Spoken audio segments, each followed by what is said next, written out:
Assalamualaikum warahmatullahi wabarakatuh.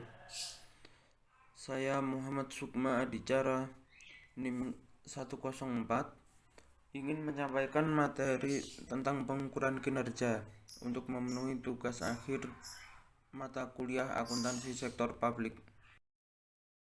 Pertama, pengertian tentang pengukuran kinerja. Keberhasilan sebuah organisasi sektor publik tidak dapat diukur semata-mata dari perspektif keuangan. Surplus atau defisit dalam laporan keuangan tidak dapat menjadi tolak ukur keberhasilan, karena sifat dasarnya tidak mencari profit. Keberhasilan sebuah organisasi sektor publik juga harus diukur dari kinerjanya. Pengukuran kinerja merupakan suatu proses sistematis untuk menilai apakah sebuah program atau kegiatan yang telah direncanakan telah dilakukan sesuai dengan rencana tersebut, dan apakah telah mencapai keberhasilan yang telah ditargetkan pada saat perencanaan. Pengukuran kinerja dimulai dengan proses penetapan indikator kinerja yang memberikan informasi sedemikian rupa sehingga memungkinkan unit kerja sektor publik untuk memonitor kinerjanya dalam menghasilkan output dan outcome terhadap masyarakat.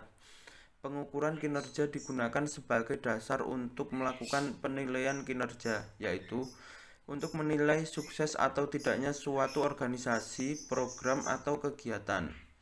Pengukuran kinerja bermanfaat untuk membantu para pengambil keputusan dalam memonitor dan memperbaiki kinerja dan berfokus pada tujuan organisasi dalam rangka memenuhi tuntutan akuntabilitas publik.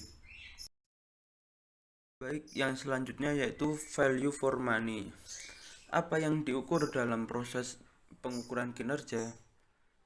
Salah satu pendekatan untuk menjawab pertanyaan itu adalah sebuah konsep yang dikenal dengan value for money, yaitu indikator yang memberikan informasi kepada kita apakah anggaran atau dana yang dibelanjakan menghasilkan suatu nilai tertentu bagi masyarakatnya. Dalam konsep ini, indikator yang dimaksud adalah ekonomi, efisien, dan efektif. Yang pertama yaitu indikator ekonomi. Indikator ekonomi merupakan indikator tentang penggunaan input.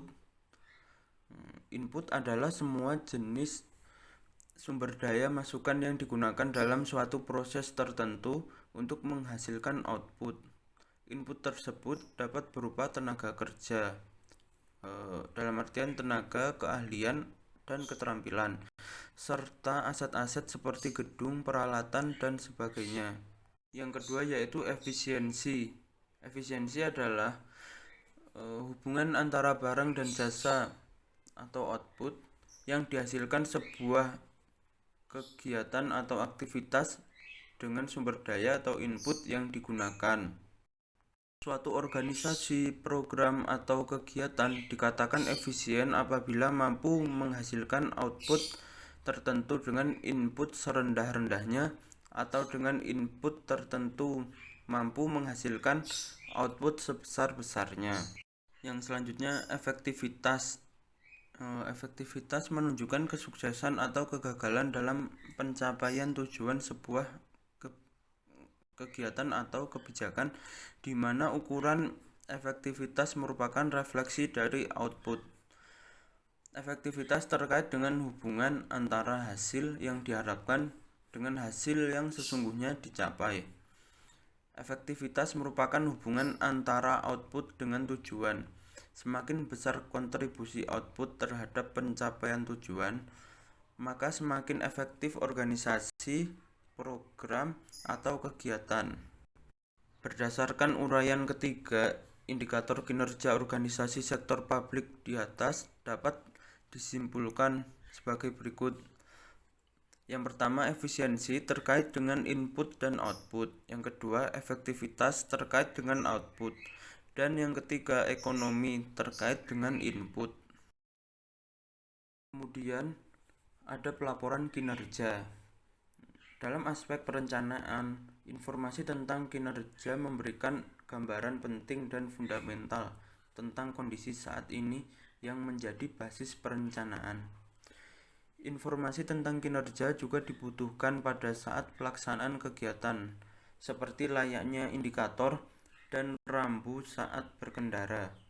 Informasi kinerja berguna bagi organisasi yang mengetahui posisi dan keberadaannya sehingga dapat mengatur strategi dan terobosan yang diperlukan. Informasi tentang kinerja dalam bentuk laporan pertanggungjawaban menjadi informasi yang paling krusial untuk kepentingan evaluasi. Tanpa laporan kinerja dalam proses pertanggungjawaban, siklus penganggaran berbasis kinerja menjadi tidak lengkap. Anggaran kinerja merencanakan uang dan kinerja. Karena itu, penggunaan uang dan pencapaian kinerja yang bersangkutan harus dipertanggungjawabkan pada akhir periode penganggaran. Proses audit pun seharusnya menjadi satu kesatuan antara audit laporan keuangan dan audit kinerja. Kemudian, laporan akuntabilitas kinerja instansi pemerintah atau LAKIP. Setiap instansi pemerintah wajib menyiapkan, menyusun, dan menyampaikan laporan kinerja secara tertulis, periodik, dan melembaga.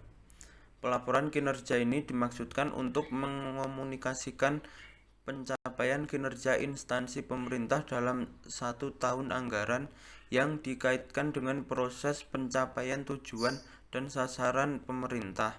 Instansi pemerintah yang bersangkutan harus mempertanggungjawabkan serta menjelaskan keberhasilan dan kegagalan tingkat kinerja yang dicapainya.